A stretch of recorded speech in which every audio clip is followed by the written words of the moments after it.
Cool. Okay, so we left off with, you guys can go ahead and get out notes or pull the lesson up on Canvas, your call. I guess it would be helpful if we could view it here.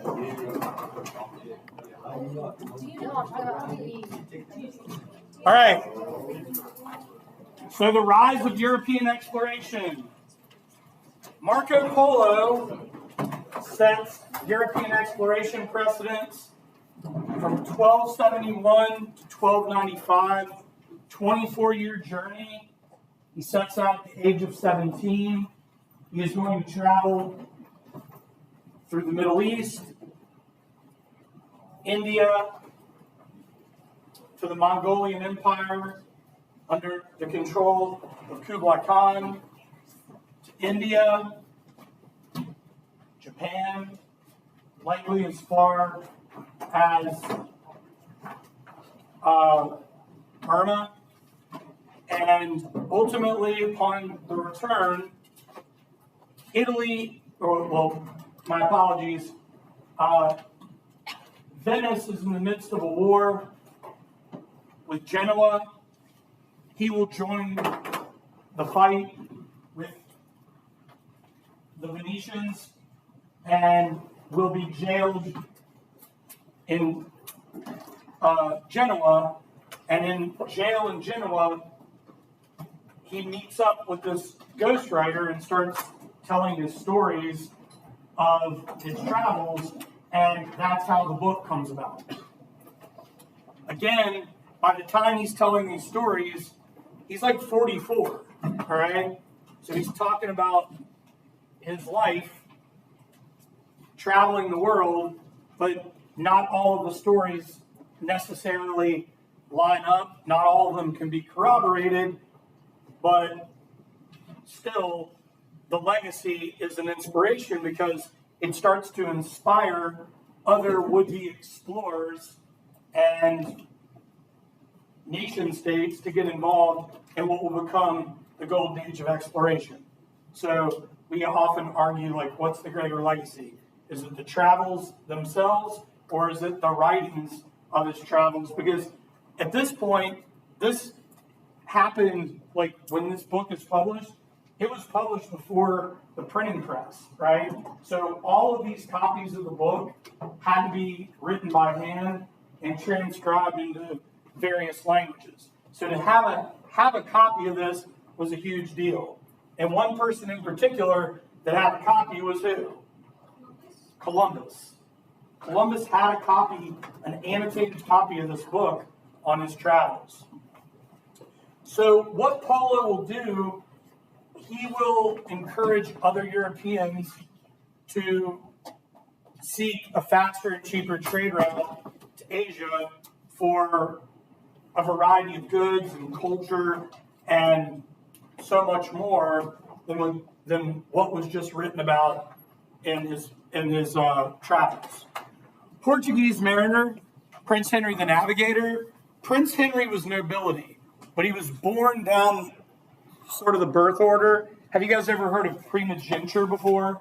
Has anybody ever heard that term before? How many people out there are firstborn in their family? Okay, so due to primogeniture, those of you firstborn, you would inherit the family's wealth or the family's debt. Okay, well, for nobility, primogeniture meant if you were born down the line, you weren't going to ascend to the throne. Well, Prince Henry was born down the line. He was not going to ascend to the throne. So he decided to put his time and his money and all of his efforts into helping Portugal become a navigation center for education. He is going to establish a navigation school in Sagres, Portugal in 1450. This led to the development of a fast-moving ship known as the Caravel with like a really advanced rudder technology. Also a number of other key seafaring inventions that explorers would use all over Europe. But it also led to the education of some really important explorers that are going to come out of Portugal that we're going to talk about momentarily. So thanks to Prince Henry the Navigator, Portugal and Italy are kind of like in the lead early on in the exploration game. Portugal starts to bypass them. Often when we think about the exploration race, the first country that comes to mind is Spain, but it's Portugal that takes the lead. So Portuguese explorers travel the West African coast, aka the Gold Coast, for new trade routes, gold, African slaves, and other trade goods through the end of the 15th century, the end of the 1400s. Something that I want everybody to understand, though, is that we cannot think of Africa as a monolith, because often people are like, wow, I can't believe Africans were trading their own people into slavery during this period of time. That is not the case, all right? We're talking about powerful empires on the West African coast, empires like Ghana, Mali, and Songhai that would have seen tribes in the interior of like Congo and Angola as enemies, right? These were issues that occurred in Europe as well as in the Americas with Native American tribes, where conquered peoples, as we've talked about before, were either absorbed, killed, or enslaved. So that's how this all comes about. And we're going to talk more about that as we move into lesson 2 and 3. Portuguese explorer Bartholomew Diaz, or Diaz, was the first European to round the Cape of Good Hope in South Africa in 1488.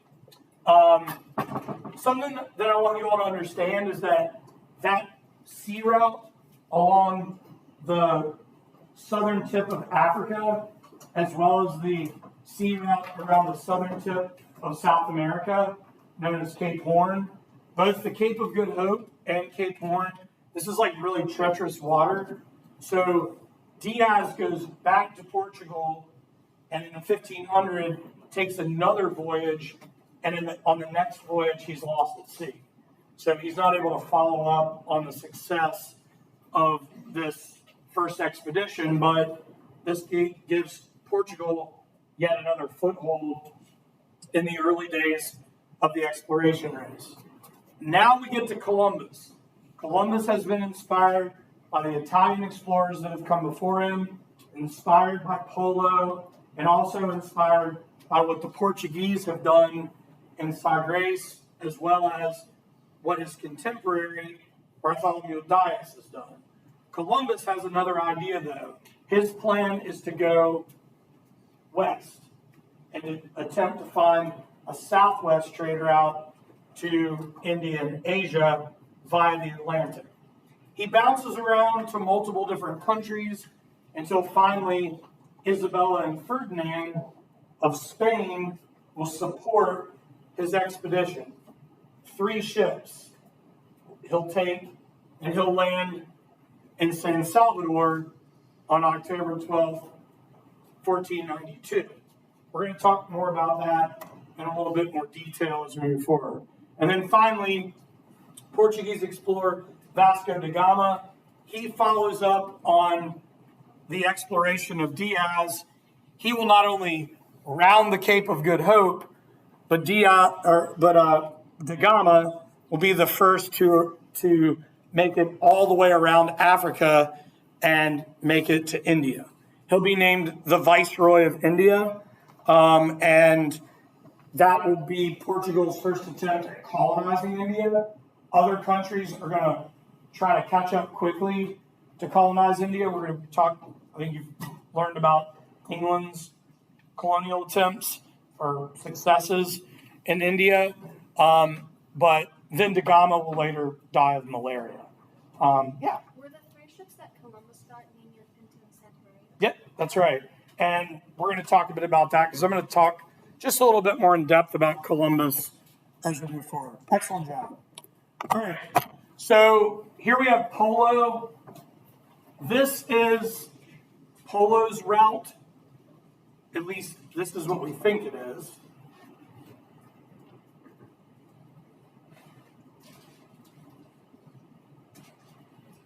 and that is over a 24-year period. It's pretty amazing. This is Prince Henry the Navigator, Portuguese nobility, and that's the navigation school in Sagres, Portugal. That's another one of my bucket list items. I'd really like to make it to Sagres and see that with my own eyes one day. Here we have Bartholomew Diaz, and this is only the 1487-1488 expedition, and that is from Lisbon around the Cape of Good Hope and then back.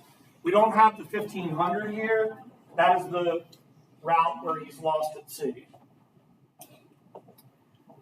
And then Columbus, you guys probably already know this, but if you don't, I'm glad that you're going to understand this today. Columbus doesn't just take one voyage.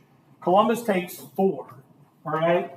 So the red voyage, you can see Columbus lands in San Salvador, explores through the Caribbean, along Cuba, Hispaniola, and back. The second route is in yellow, where he'll explore all around Cuba and Hispaniola and the Caribbean. The third is the green route. This one's very controversial because after this expedition, Columbus actually is arrested and brought back to Spain for the brutality that he inflicted in Hispaniola, but he's ultimately acquitted and set free, and he's allowed to explore a 4th time with the promise that he doesn't return back to Hispaniola, and then this is where he'll explore Central America and other parts of the Caribbean. But you can see on the 3rd and 4th voyages, Columbus has he's explored parts of Central America and South America. Did you guys know that? That he took 4 voyages, not just one? Okay, cool. A couple of people knew that. And then here we have Da Gama's route. Da Gama is going to go all the way around the Cape of Good Hope, southern tip of Africa, to India, and will return. All right. Questions up to this point? Is everybody good? All right, cool. So, European motives for exploration. Due to the Renaissance and due to this constant trade along the Silk Road, as well as the return of the Polo family, we start to see some advanced improvements in technology. The invention of gunpowder, thanks to the Chinese. The harquebus or arquebus, has anyone ever heard of this before? Anybody that's familiar with firearms? This is basically like black powder muzzleloader, all right? The Arabs invented this, but the Spanish, I don't want to say perfected it, because this is not a gun that was ever perfect. They improved on it. And I'm going to show you what a harquebus looks like here momentarily. The compass, invented in China, widespread and improved upon throughout Europe. The caravel, some Chinese technology improved upon by the Portuguese. The astrolabe, to measure latitude and longitude. And then, of course, the printing press. Gutenberg's printing press allows for books and maps, journals, and other papers to be widely printed and spread. Religious conflict. You guys remember the Crusades, right? Remember learning about those last year, year before? The Crusades ended in 1491. Christians versus Islam. The rise of Roman Catholicism in Spain, Portugal, Italy, and other parts of Southern Europe have a real important tie to the age of exploration, especially in Spain, all right? We're going to talk more about this as we move forward into lesson 2 and 3, the Protestant Christian Reformations. Do y'all remember learning about Martin Luther, John Calvin, King Henry VIII, right? We're going to be talking about those Protestant Reformations. They're tied to the age of exploration. Europeans wanted to spread their interpretation of Christianity all over the world, right? That's like a founding portion of conquest. Religion, culture, language. And that's a big part of the story. A religious motive for exploration and colonization, I want to say it's like intertwined and interwoven with the political and economic motives. The money and the nation state building is all tied and connected to the religion. That whole old adage of gold, God, glory, right? We've heard that before, like way back. That applies here. Expansion of trade. European kingdoms increased trade with Africa, India, and China after the Crusades. However, the Far Eastern trade routes that passed through Constantinople became much more difficult to gain access to after the Ottoman Turks took control of Constantinople. Did that mean that Constantinople was totally shut down or that the Silk Road was shut down? No. But all of the value of all these goods, I'm sorry, that's a bad way of saying this. The price of all these goods starts to go up and up and up, all right? So, for example, who in here enjoys cooking? We have some, all right, we have a lot of people who like cooking. Do we love our spices? Of course we do, right? We take our spices for granted all the time. We have pantries and spice racks full of spices that are just sitting there like collecting dust that we may never even use. 700 years ago, those spices were worth their weight in gold. And this was enough for people to roll the dice and travel into the unknown to be able to find a faster trade route to the Far East. So again, gold, God, glory. And then, of course, the developing nation states. Really, like the end of the Crusades, we start to see the rise of like this monarchical power struggle in Europe that you guys talked probably a good deal about last year, where you're going to see like the real big dog competing monarchies of England, Spain, France, Portugal, and Holland all grappling for power, but also they're all competing in the exploration race. And it's not just about getting goods, it's also about establishing permanent colonies. Yeah. Was this about when the Dark Ages started, or was that earlier? That's over. We're coming like out of the Renaissance and into the age of exploration. Yeah, that's a good question. But we are going to talk about the impact of plague prior to this. Yeah. Not today. We'll talk more about that as we move forward. All right. So, what are some of your Far Eastern trade goods that are sought after? Gold and precious jewels, also silver from Africa to China. Notably, what precious jewels would be coming out of Africa that people wanted to get their hands on? Diamonds, very good. Gunpowder from China. That is what the Spanish harquebus looks like, or the arquebus.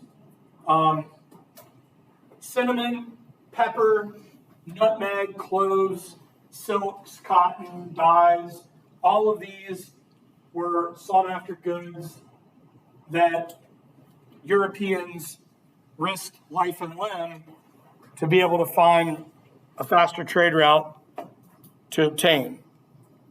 Am I going too fast or are we good? Everybody's good? Cool. All right. So Columbus, a little bit more detail about Columbus. Columbus's first expedition, they are going to set sail on August 3rd, 1492 from Palos, Spain.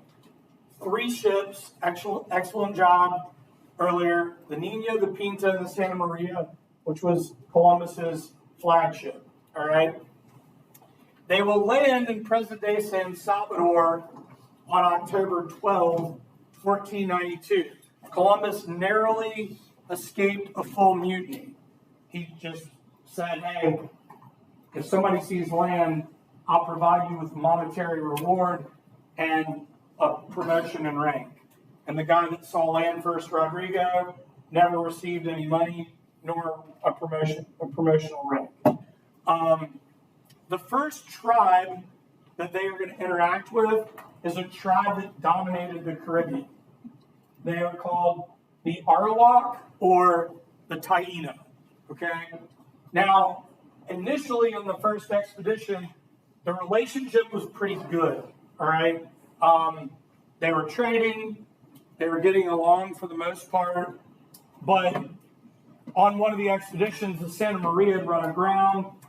They had to just totally tear down the ship. They built a fort in Hispaniola. Columbus and two of the ships, the Nina and Pinta, head back. They leave part of the crew there to man the fort. But then when they return, they find that the fort's been burned to the ground and that all the Spaniards have been killed because of a variety of reasons. The Spanish had been absolutely brutal to the local natives, and what did they spread? Disease. Okay? So Columbus is going to seek vengeance, and the Spaniards are going to wage an all-out war against the local Taino tribe. This will then lead to a system of slavery, and often when we think about the transatlantic slave trade, we think about the Portuguese and the Spanish bringing Africans over, but the initial beginning of the transatlantic slave trade is Columbus sending Native American slaves back to Europe. They also put in place what was called a quota system. This meant that the local natives had to produce so much gold and so much cotton in a given amount of time, and if they did not provide those materials, their hands were cut off and they bled to death. All right? So this brutality continues, and after his third voyage, he's arrested and is no longer permitted to be in control of Hispaniola. He'll go on a final voyage, and after this voyage, it's sort of been this this myth that he believed that he had arrived in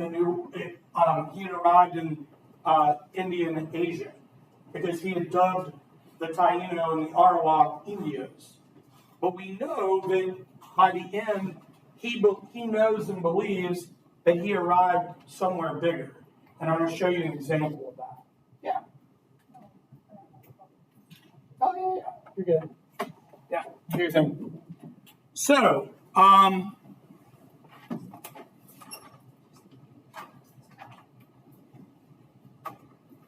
any questions about Columbus up to this point? Interesting enough, it's not Columbus who gets the namesake for the New World, even though Columbus knows that he is not in the West Indies, and he knows that, he is in the West Indies. He knows he's not in the East Indies. He knows he's not in China. He knows he's not in Japan. He's somewhere completely different. It's going to be one of his competitors, another Italian explorer by the name of Amerigo Vespucci. Vespucci initially sailed for Spain and then will sail for Portugal. Vespucci is the guy that gives Portugal the land claim to their largest colony in the New World. And what was that colony in South America? Brazil. Excellent. Nice. Excellent job, guys. It was Brazil. All right? It is a German cartographer, not Münster, but another German cartographer named Martin Waldseemüller, who will draw up the 1507 map of the world that names the Americas. And that is how we get the name America, from Amerigo Vespucci. Did you guys know that before today? Some of you did. Good. Some of you didn't. That's great too. All right? We're learning something new. I hope you're learning something new every day you're in here. All right. So, we have Columbus landing in San Salvador. All right? And then to the right, have you guys ever seen Columbus's coat of arms? All right? If you haven't, I'm going to explain it. If you have, I'm going to re-explain it. This is symbolic of the Roman Catholic Church. This is symbolic of Spain. This is symbolic of his title. His title is higher than captain, higher than commander. What is he of the ocean seas? Admiral. Very good. He is admiral of the ocean seas. And then check this out. Caribbean islands. And then what's this right here? South America. Isn't that interesting? And from like when you're little, for some reason, somebody says, and Columbus never knew he had arrived in the New World. He did. He knew that he landed somewhere bigger. He knew that he was not in Asia.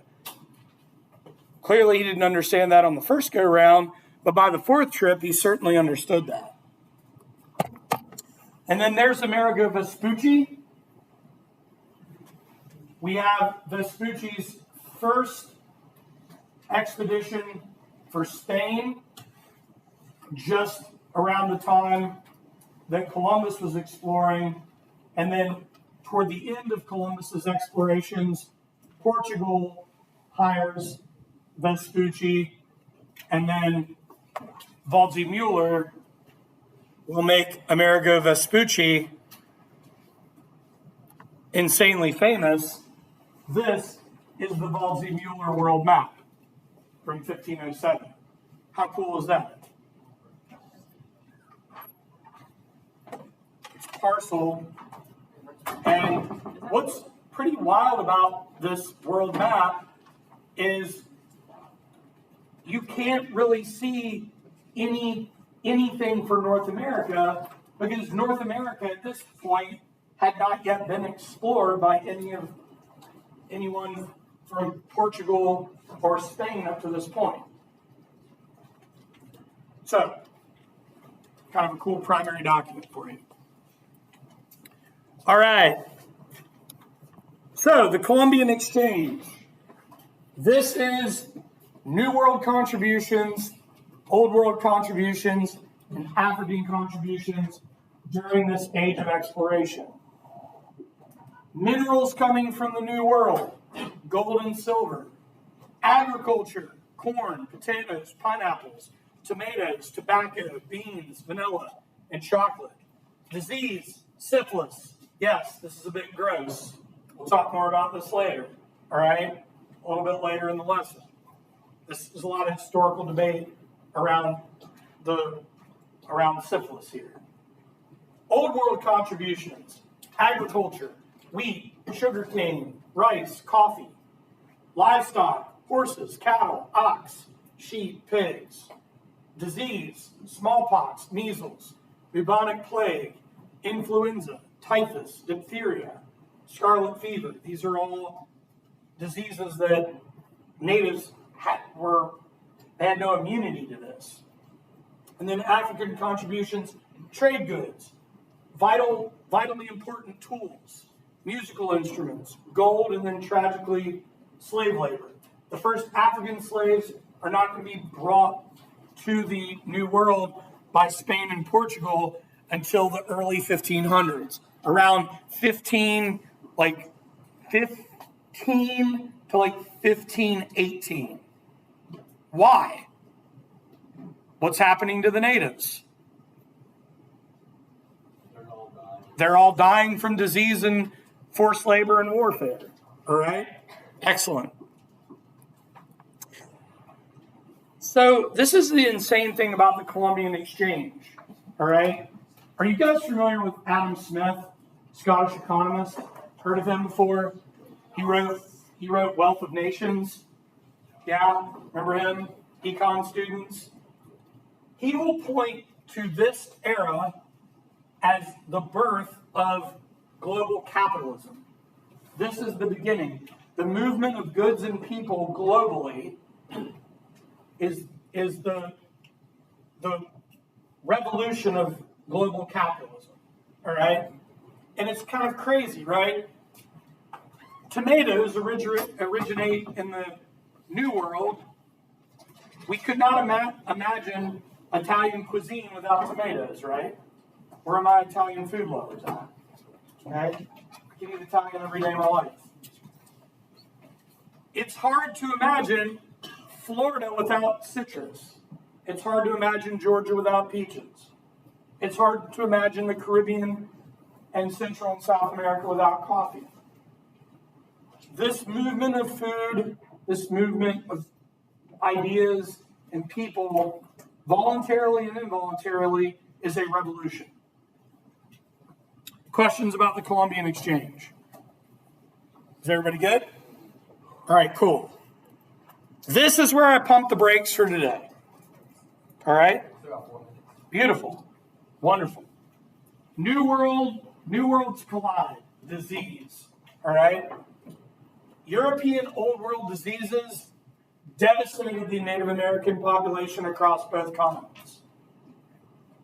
Old World germs carried by settlers and livestock, especially pigs. First European to bring large amounts of pigs over, Columbus. Why would you bring pigs?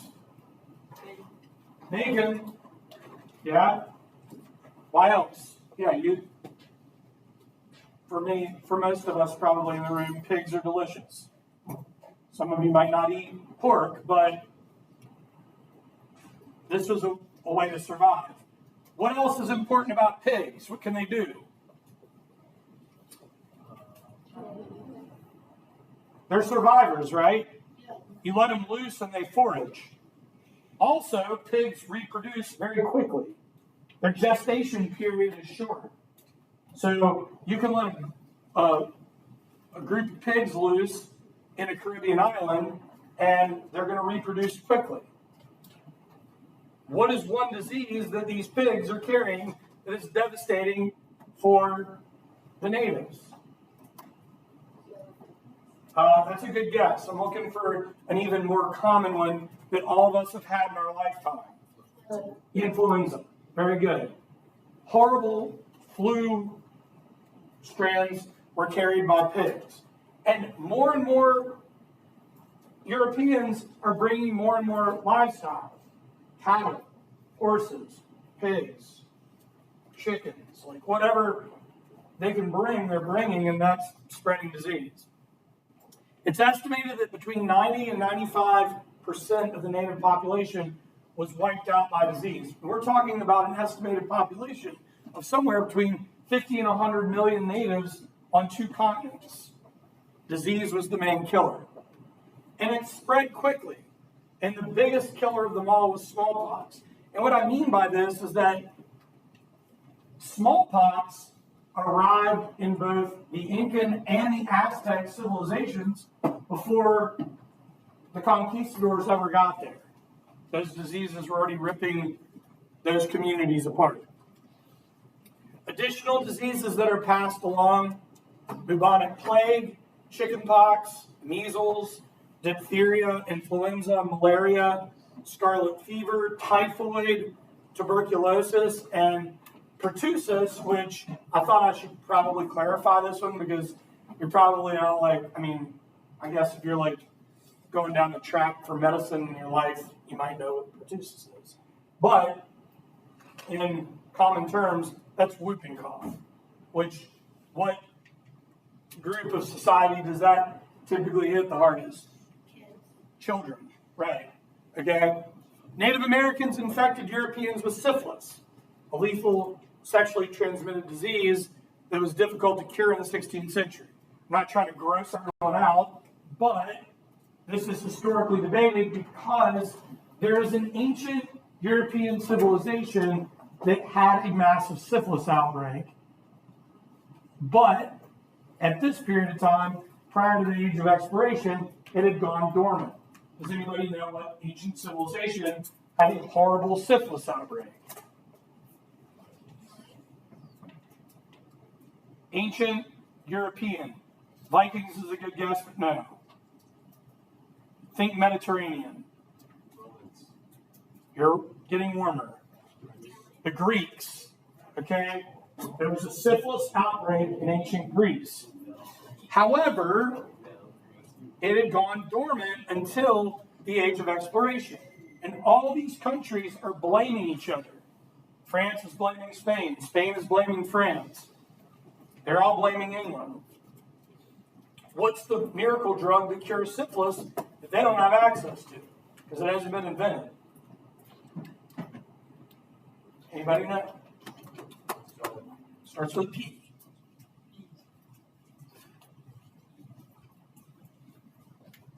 Penicillin. There's no penicillin. Syphilis was deadly at this period of time. So this is where we wrap up. These are Aztec smallpox victims. And this was going down upon the conquest of Hernan Cortez, which we will deal with when I see you guys next class. Any questions up to this point? Is everybody good? Awesome. All right.